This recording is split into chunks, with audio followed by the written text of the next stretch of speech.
In a great dense semicircle, the young men disposed themselves around her. Those who were in front squatted down on the gravel. Those who were behind knelt. The rest stood. Young Oxford, here in this mass of boyish faces, all fused and obliterated, was the realization of that phrase. 2,000 or 3,000 of human bodies, human souls, yet the effect of them in the moonlight was as of one great passive monster.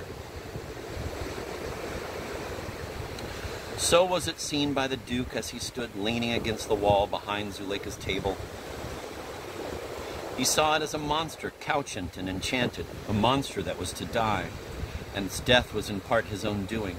But remorse in him gave place to hostility. Zuleika had begun her performance. She was producing the barber's pole from her mouth, and it was to her that the Duke's heart went suddenly out in tenderness and pity.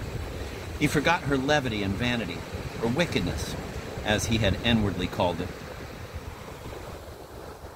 He thrilled with that intense anxiety which comes to a man when he sees his beloved offering to the public an exhibition of her skill, be it in singing, acting, dancing, or any other art.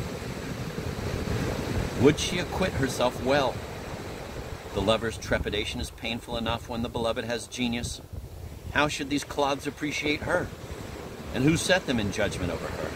It must be worse when the beloved has mediocrity.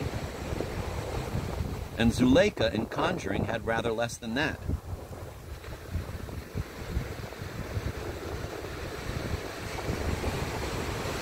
Though indeed she took herself quite seriously as a conjurer, she brought to her art neither conscience nor ambition, in any true sense of those words, since her debut. She had learned nothing and forgotten nothing. The stale and narrow repertory which she had acquired from Edward Gibbs was all she had to offer, and this, and her marked lack of skill, she eked out with the self-same patter that had sufficed that impossible young man. It was especially her jokes that now sent shudders up the spine of her lover, and brought tears to his eyes, and kept him in a state of terror as to what she would say next. "You see," she had exclaimed lightly after the production of the barber's pole, "how easy it is to set up business as a hairdresser."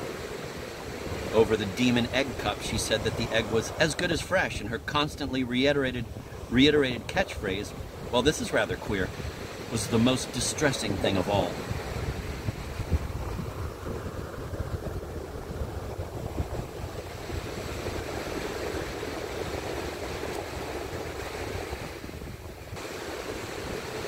The Duke blushed to think what these men thought of her. Would love were blind. These her lovers were doubtless judging her. They forgave her, confound their impudence, because of her beauty. The banality of her performance was an added grace. It made her piteous. Damn them, they were sorry for her. Little Noax was squatting in the front row, peering up at her through his spectacles. Noax was as sorry for her as the rest of them. Why didn't the earth yawn and swallow them all up?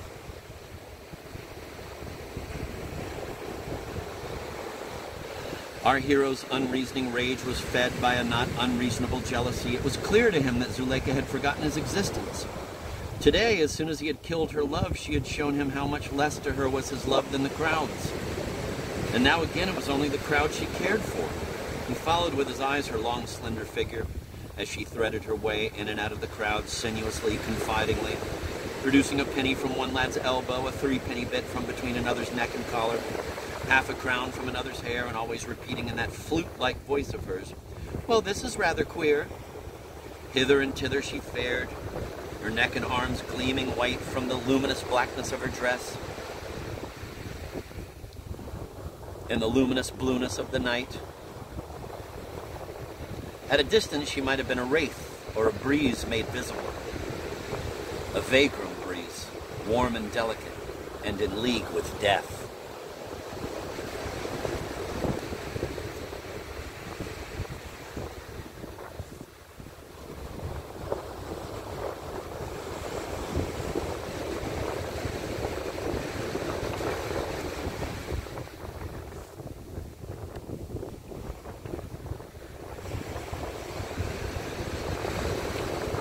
Yes, that is how she might have seemed to a casual observer, but to the Duke there was nothing weird about her. She was radiantly a woman, a goddess, and his first and last love.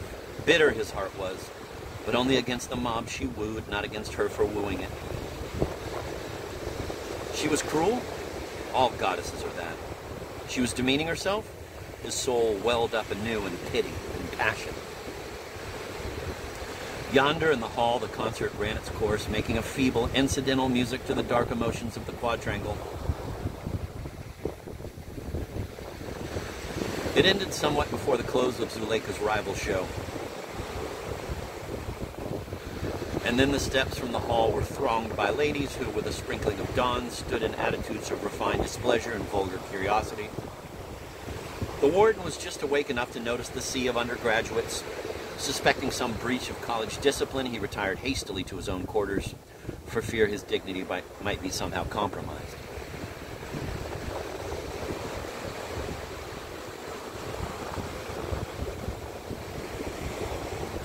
Was there ever, I wonder, an historian so pure as not to have wished just once to fob off on his readers just one bright fable for effect?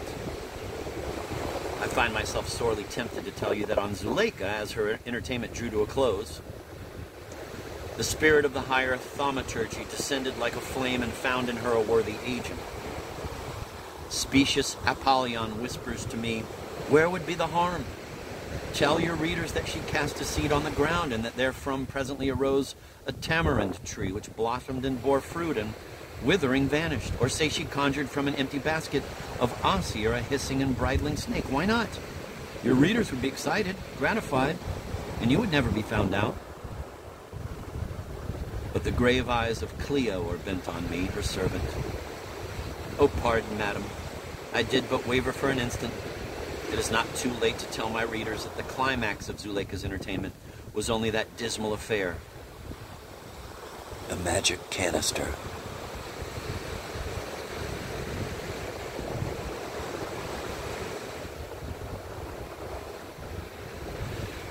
It she took from the table and, holding it aloft, cried, now before I say good night, I want to see if I have your confidence, but you mustn't think this is the confidence trick.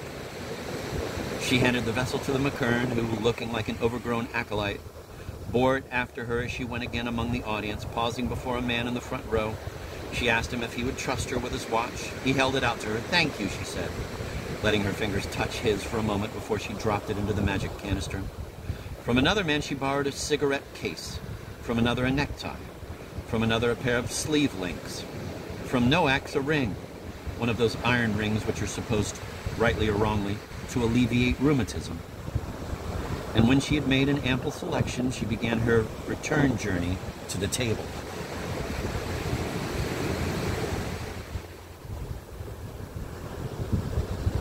On her way, she saw in the shadow of the wall the figure of her forgotten Duke. She saw him, the one man she had ever loved, also the first man who had wished definitely to die for her. And she was touched by remorse. She had said she would remember him to her dying day, and already... But had he not refused her the wherewithal to remember him?